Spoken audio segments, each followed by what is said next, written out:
Trade Property. I look after the industry relations side of the business, and it's my great pleasure today to welcome you to half an hour or so with the preeminent economist throughout New Zealand, and possibly the youngest looking serious man I know. We thank you all for coming along. Brad's obviously the CEO for Infometrics. He does a lot of work for us throughout the year. I personally find his approach pretty pragmatic. He makes economics and trends and all those things easy to understand and easy to engage with. So once again, on behalf of Trade Property, thank you all for coming along. And over to you, Brad. Please welcome Brad Olsen. Brilliant. Well, thank you very much, and kia ora and good afternoon, everyone. Fantastic to be with you, with my home crowd a little bit. Whangarei Falls here in the photos, just a little bit, a couple of streets up from where I grew up in Tikapanga. So it feels like home away from home, although I'm looking forward to getting back there for Christmas.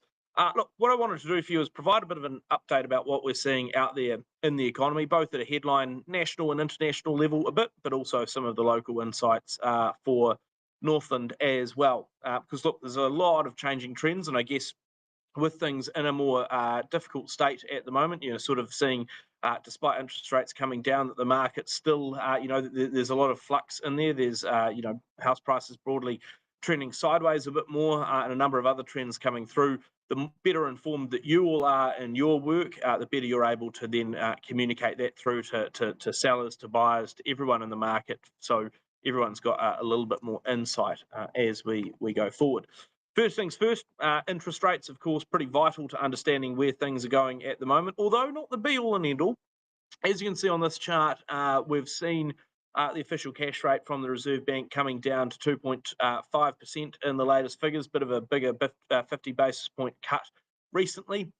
Expectations as well for a further 25 basis point cut down to 2.25% as we head through later this month in November.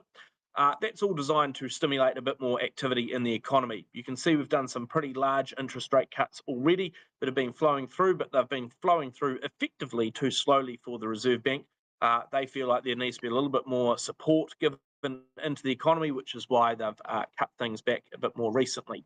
Now, in our minds at Infometrics, when you add the defibrillator to the economic body for a moment, you generally don't have the defib going each and every day, every second for the next 5 years. At some point, you have to withdraw that stimulus that you've tried to provide in, which is why you can see our forecast expectation that the official cash rate, after doing its job to jolt the economy back in, then starts to pull back and sort of head back to that more sort of neutral position around 3% at the start of 2027. At 3% OCR, we expect that broadly, all else being equal, there's no additional support being added to the economy, but also no restriction on economic activity either. Now, you can see that there's also a little bit of caution, concern, worry in the pit of our economic stomachs at the moment that we might have overdone the level of support. Now, I get that sounds a little bit surprising when you look out at the economy and things are certainly still sluggish. Economic activity was down 0.9% in the June quarter, which the quarters we're talking about. But it's also that, you look at inflation already at 3%. In fact, just ahead of the Reserve Bank's target zone of 1 to 3% at the moment. So you've got a sort of uncomfortable position where the economy's not going great, but headline inflation, at least at the headline level, was a bit hotter than we all hope and expect. If you look at interest rates and how they generally work, they take a little bit of time to fully hit the economy. In fact, it normally takes a good sort of 6, 12, sometimes even 18 months for interest rate cuts to fully hit through, which means that the interest rate cuts in October, well, they're only really going to fully impact the economy in a year's time, around this time next year. And if the economy's starting to get going at that point, and you're starting to see a little bit more inflation coming through, the Reserve Bank might well have overdone the stimulus and then have to crack things up a little bit more to 4% to restrain any sort of lingering price pressures. Now, I'm sure a lot of people are sitting out there and going, well, sure, but the economy's not going that well at the moment. Well, yeah, agreed. But inflation is, and I think that's the challenge, is that if we've already got weaker economic activity, but still strong enough headline inflation, it does make us a little bit nervous or uneasy that, again, we might well be putting ourselves back into the position of 2021, which was adding a little bit too much stimulus, even as the economy was starting to get its mojo back, and then we sort of overdo it. not our central forecast. That's the blue line, 3% or so more, but just a little bit of a risk that if we overdo it, you might need to withdraw that support a little bit quicker.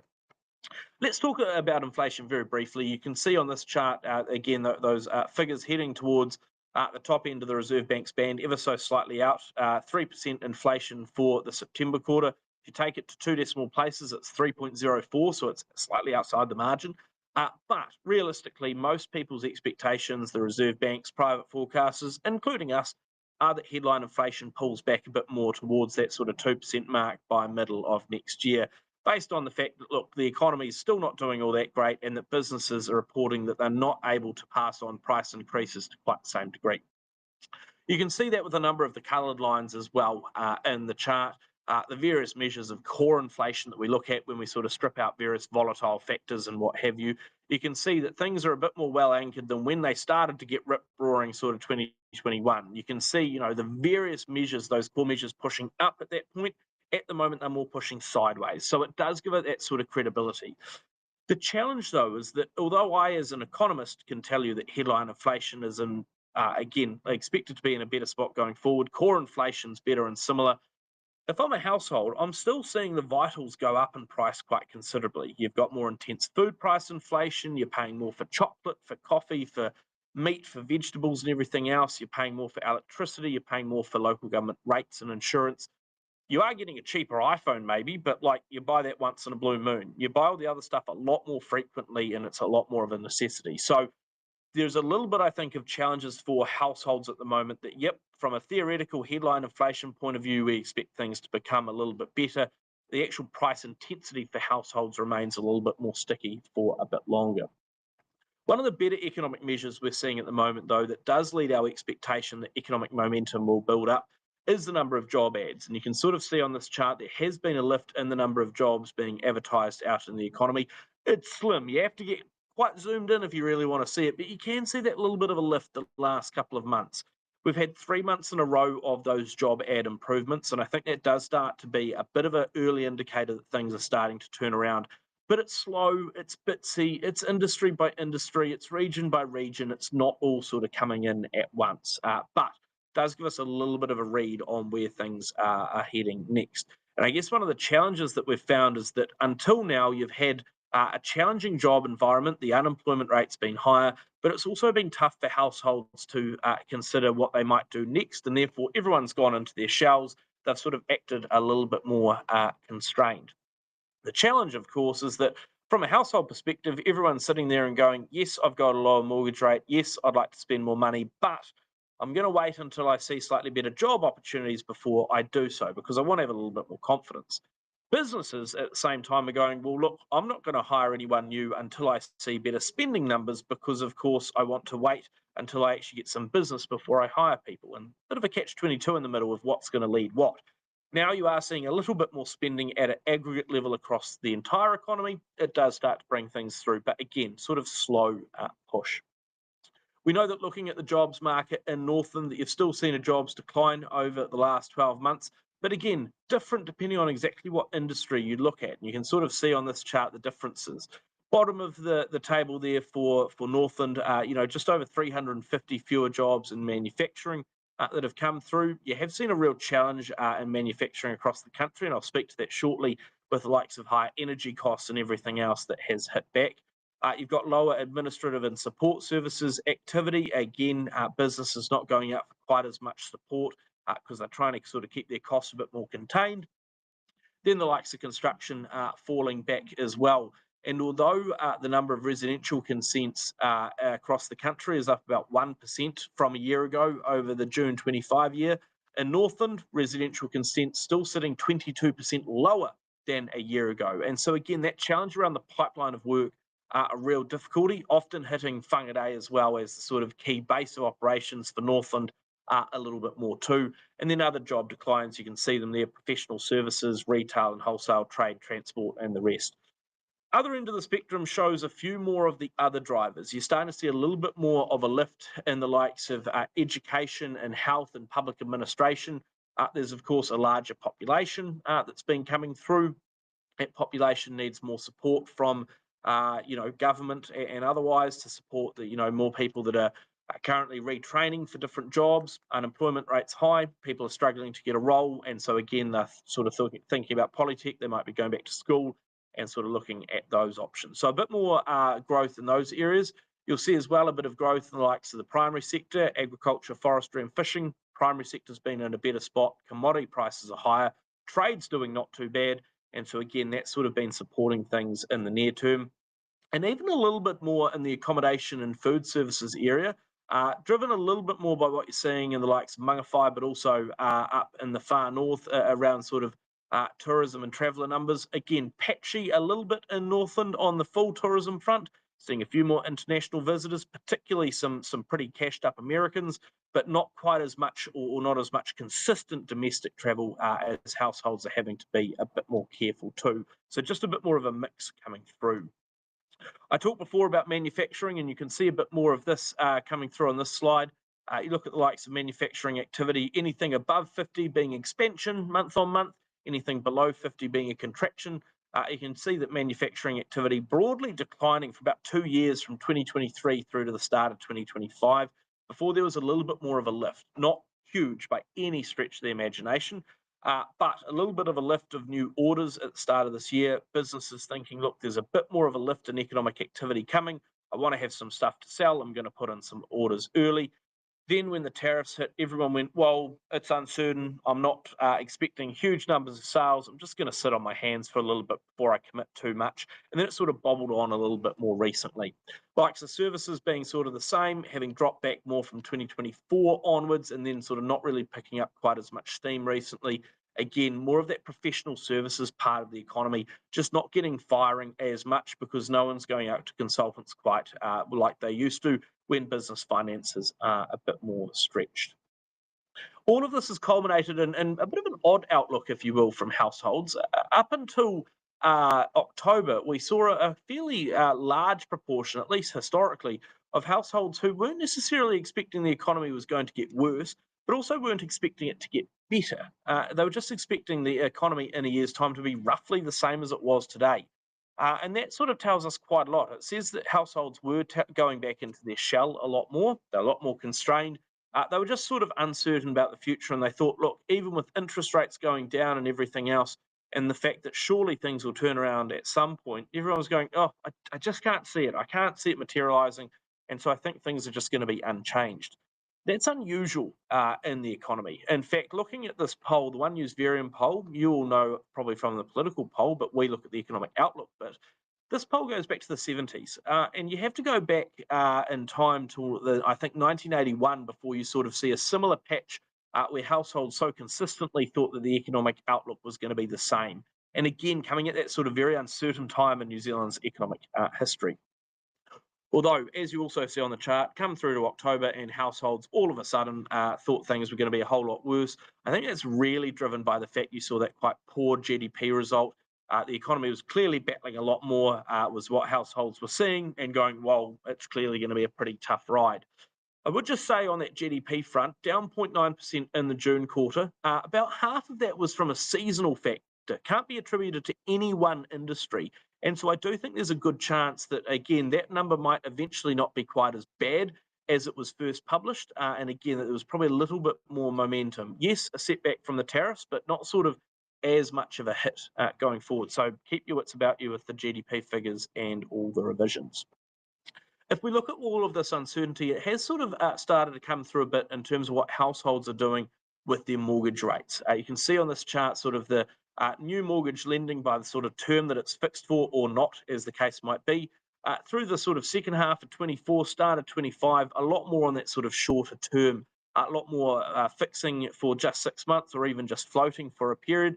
People going, I know interest rates are going to continue to come down, so I want them to go lower. Therefore, I'll just sort of go as short as I can, and then I'll get that lower rate sooner rather than later. Since sort of more when the tariffs came out, again, that uncertainty started to pick up. You've seen some sharper pricing coming through from retail banks. You start to see people that are sort of fixing in or locking in a little bit more around that 1 year mark. And I think that's probably where things are likely to stick around for a bit longer because people are going, I'm not sure. I don't want to fix really long because I might miss out if interest rates go down, but equally people are going, oh, but people are talking about interest rates going up, and I'd like a bit more stability. So I'll sort of just lock in for a year, and that seems to be sort of a happier place. There's a lot of talk at the moment, a lot of questions we're getting as economists of will we see a sub 4% rate? Given that you've got 25 basis points likely to be cut from the official cash rate in November, but you've got currently, I think most of the majors are offering 4.49 for a 1-year fixed term. 25 basis points off that does not get you below 4%. So I still find it's not likely at the moment in my mind that you get below that 4% mark. It would take a lot more in our minds to push it there. Not saying never by any stretch of the imagination, but just seems a little bit tough given where all those other rates are. And the fact that, again, longer dated rates haven't really shifted all that much. And so still showing a bit more sort of term premium coming through there as well. What's all of that sort of come down to when it comes to my favourite economic indicator, spending? Well, at a regional level, you can see here for Northland that spending activity is still down 2.1% from a peak.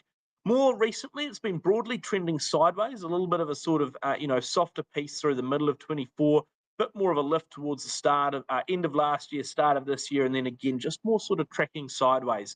And I think again indicative of the fact that households are in a slightly better spot with slightly more job numbers coming through, with the likes of those interest rates coming down and similar, but cautious about the future, people seemingly paying down their mortgage a bit more or keeping their repayments higher. And of course, the primary sector spend not coming through sort of as quickly into the economy. Yep, good meat payout, good dairy payout, and similar, good for horticulture as well, but people keeping their money a little bit more contained. For example, we saw recently the amount of money held in deposit accounts in the primary sector sitting sort of 10 to 15% higher than a year ago, which suggests that the primary sector's got the money, but no one's spent it necessarily yet. And with the likes of the Fonterra Capital sale and similar happening, yes, that will add more money into the economy. I don't sort of see it as a real short-term sugar rush, though. I think people take a much more considered sort of approach to what they do with their spending in the future. And again, that might take another 18 months or so to come through. We've only recently seen a little bit of an improvement, for example, in tractor sales, and it's been a couple of months. Now that you're through the sort of biggest milking month for the season in October, again, I think you maybe see a bit more unlocked as you head through into the summer period. Let's talk more broadly about that domestic recovery, given we've just been on it. It is very much powered by the primary sector for the moment. You sort of see a bit more variety in job activity through the country over the last year. The likes of Southland and Otago seeing jobs growth, or at least jobs level, in the June 2025 quarter compared to a year before. The rest of the country seeing a decline, but again, a variety coming through. The rest of the South Island in general seeing a dip, but not too much of a hit. It's the lower North Island that was generally hit a little bit more. Declines in Wellington, the Manawatu, Hawke's Bay, and Gisborne, Tairāwhiti a lot more. Also a bit more of a drop away in Auckland, bit more of that sort of main urban centre decline. Not too many cows in the middle of Auckland CBD, of course. You can see the likes of Northland, Waikato, the Bay of Plenty, again, not doing too badly, again, with a bit more of that primary sector activity. I think what you're seeing across the country is a combination of a couple of factors. One, you've got international tourism that's been coming through stronger into the South Island, particularly Otago, and then bleeding down to Southland with Te Anau and what have you. At the same time, not as much domestic travel happening in the North Island, people not travelling out of Auckland to quite the same degree. Household finances still constrained. And at the same time, you look at the likes of the primary sector, and yes, yep, there's various animals across the country, but the lower North Island had quite a dry start to this year, end of last year, having to pay a lot more on supplemental feed and what have you. We had the highest palm kernel imports that the country's ever seen to try and provide some support. So again, that was sort of added cost, and so you haven't seen quite as much of a spend out from those primary economies. But look, mixed bag, driven a bit by the various elements of tourism and the primary sector and what have you in recent times. Reinforced with this chart, basically looking at inflation-adjusted commodity prices relative to the decade average up till 2024. The likes of dairy, horticulture, meat, all in a better position, although having pulled back a little bit in recent times, I think reasonably trying to find a bit more of a new season sort of pricing average. But again, on one hand, a bit of a pullback in dairy, not the best news that anyone's ever heard on the primary sector front. On the other hand, it means that I don't have to answer quite as many questions about the price of butter each and every day. So I'll sort of take the balance. You will see, though, that forestry, which is important for some parts of Northland, again, in a pretty difficult spot.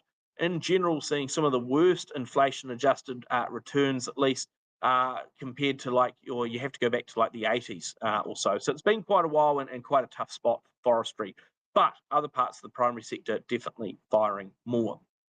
Let's talk about housing briefly, housing and the construction market. Maybe a little bit more than briefly. It's pretty important to all of you. You can see here our model and Infometrics of underlying demand. Basically, how much demand do we think there should be for houses across the country in the various bars compared to the purple line, which is actual levels of consents coming through.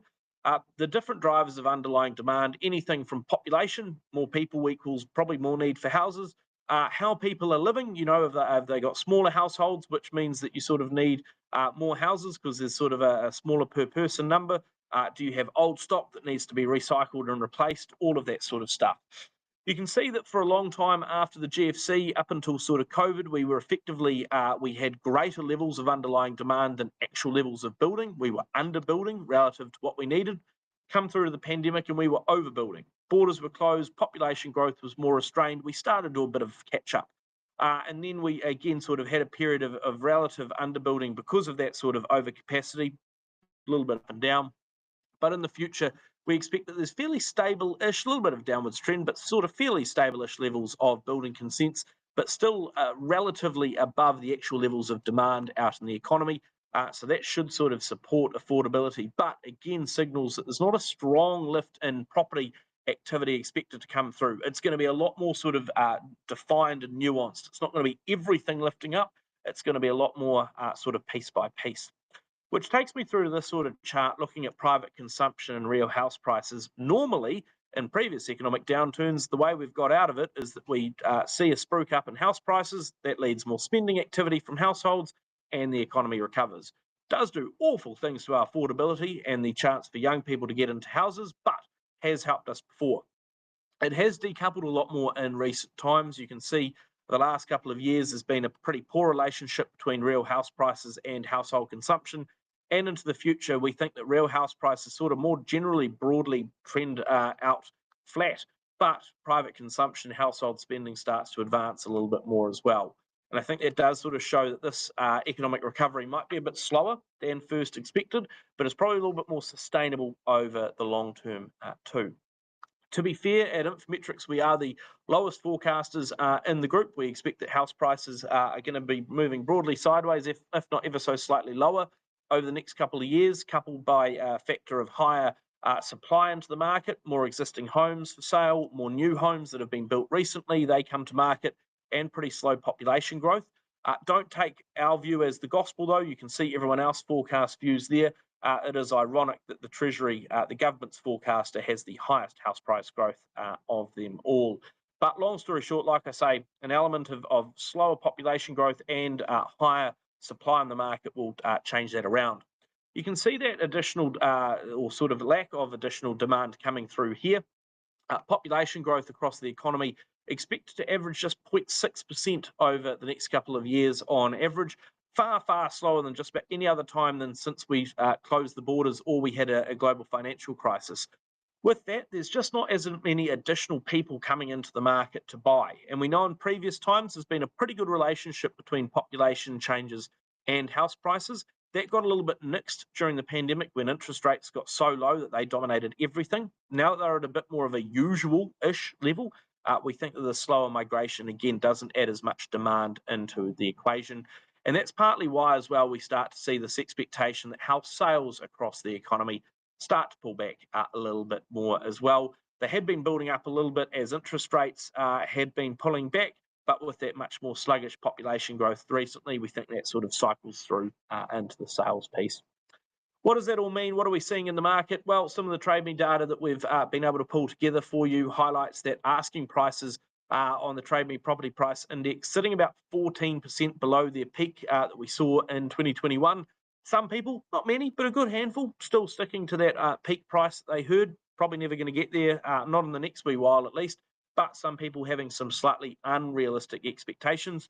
You'll see that once you sort of strip out, if you took out some of the seasonality that you always see in the property market around, summer and winter, broadly house prices moving a little bit more sideways in recent times. And again, realistic when you've got that sort of different levels of supply and demand.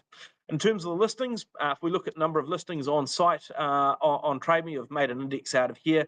In recent times, in the month of September, you saw the number of listings up 24% in September on average relative to the entire average in 2019. It's a lot more competition out there, a lot more sellers that are trying to compete to get that sale. Number of buyers still not huge, and again with that population number a bit more restrained, it's going to take a little bit for things to immediately come through. If you look at that on a regional basis, you see quite an interesting trend, giving you a few different options here to look at. The national average in orange, Auckland in green, sort of tracking broadly with the national average. And then you see what's been happening with the likes of Bay of Plenty and Northland, sort of similar, adjacent to Auckland, so do have a little bit reliance on that market. You can see Northland actually in a better spot towards the end of last year, sort of started this year with higher prices. Then things have pulled back a little bit more as we've gone through the last couple of months. Again, things are a little bit tougher, jumping up a bit the last two, but generally that trend a little bit more softer in recent times. Again, just higher levels of listings coming through. And again, that demand piece, people still pretty constrained when it comes to buying. So I'm not saying that's across the board. I'm just saying that previously it was sort of easy for everyone to jump into the housing market, be it investors or first home buyers. Now I think there's a much more nuanced view, people having to get the right place to get the right yields or the right affordability. And that means that the work that you will do to sort of inform everyone in the market are a lot more vital. You see that as well coming through with the likes of rents. Gisborne having had quite a lot of a pullback in rents in recent times, same with Wellington too. Northland and the Bay of Plenty are a bit lower as well. And realistically, I think that's showing through because you have had high levels of building in recent years. That's positive. But of course, now there's a little bit more capacity in the market, not quite as many tenants out there because population growth has been sluggish. And so again, sometimes having to offer some more enticements to get people in, or having to drop the rent to make sure that you're actually able to afford the mortgage, because for a lot of landlords, of course, having to drop rent's not great, but still a lot better than having to pay for it all themselves. So you are seeing a little bit more of that. You can see a real north-south divide coming through here. You look at the areas that are growing, Otago, Canterbury South and the top of the south. Again, areas with a little bit more economic activity, jobs, activity, population growth. Areas that don't have quite as much of those factors are starting to see some of those declines to get people in to try and stimulate a bit more activity. Very briefly, economic polling shows that, political polling rather, shows that, in a year's time, things are a little bit more on a knife edge for the potential election.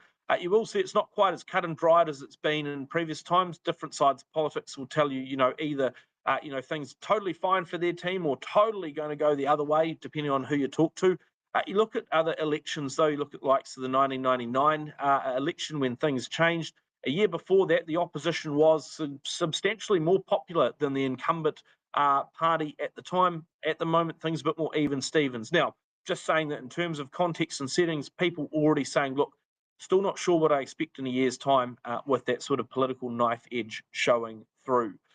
Notwithstanding the government piece, what do we expect for the economy ahead? We do still expect that recovery to come through. We expect it to be less erratic as we head through into sort of 26, 27, a bit more economic momentum building up. For the likes of Northland, we're expecting that primary sector to provide a nice solid base, a bit more tourism and similar coming through, but the likes of construction and parts of the housing market a little bit more subdued. Not across the board, but I think everyone having to look a lot more in detail at the different options to make sure that what is coming through is sort of put in the best context, that people are making the best informed decisions that they sort of can.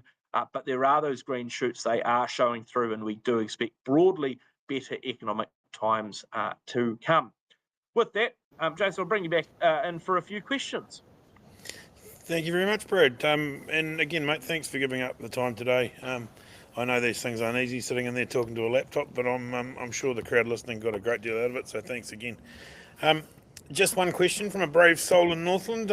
With more families buying property together for affordability and support, will this impact the number of houses needing to be built? It's a good question. We have looked at this in the past in terms of effectively what the occupancy rate looks like. And I mean, at one point there was a theoretical expectation in New Zealand that the occupancy rate would decline because you were seeing an older population who generally would go from, say, being, your traditional family would be, two adults and maybe two kids, four people relatively. But as you get older, well, you've generally only got one or two people in the household, depending on, anything from divorce to people passing away. But like that was the reality. So the theoretical was that it would shift down. For a period, it started to shift down, then it actually flatlined because of exactly that point. You started to see people that were buying as, siblings or two couples together or whatever else it might be. There's elements of that. I think it really depends also on the types of houses.